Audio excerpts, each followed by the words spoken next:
আল্লাহ তাআলা দুনিয়াতে দুইটি রাস্তা চালু করেছেন, একটি হেদায়েত এবং জান্নাতের রাস্তা, আর অপরটি গুমরাহি এবং জাহান্নামের রাস্তা। পবিত্র কোরআনে পাকে আল্লাহ তাআলা ইরশাদ করেন, আর আমি তাকে পথ দেখিয়েছি, হয়তো সে কৃতজ্ঞ হয়েছে অথবা অকৃতজ্ঞ। হেদায়েত আল্লাহ তাআলার এমন এক নিয়ামত যা আমাদের মৃত্যু পর্যন্ত চাইতে থাকতে হবে। হেদায়েতের অনেক অর্থ আছে, যেমন একটি অর্থ হলো জান্নাতের রাস্তা দেখিয়ে দেওয়া, আর একটি অর্থ হলো জান্নাতের পথে চলার এবং মৃত্যু পর্যন্ত তাতে কায়েম থাকার তৌফিক দান করা। আম্বিয়া আলাইহিস সালামকে আল্লাহ তাআলা কেবলমাত্র মানুষকে জান্নাতের রাস্তা দেখিয়ে দেওয়ার জন্য পাঠিয়েছিলেন।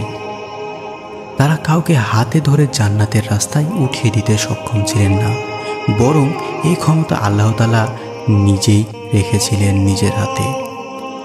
কোনো নবী রাসূল কিংবা কোনো পীর মাশায়েখের হাতে রাখেননি। পবিত্র কোরআনে কারিমে আল্লাহ তাআলা ইরশাদ করেন, হে রাসূল, সত্যি কথা হলো আপনি নিজে যাকে ইচ্ছা করবেন তাকে হেদায়েত দিতে পারবেন না, বরং আল্লাহ যাকে চান হেদায়েতপ্রাপ্ত করেন। কারা হেদায়েত কবুল করবে তা তিনি ভালো জানেন।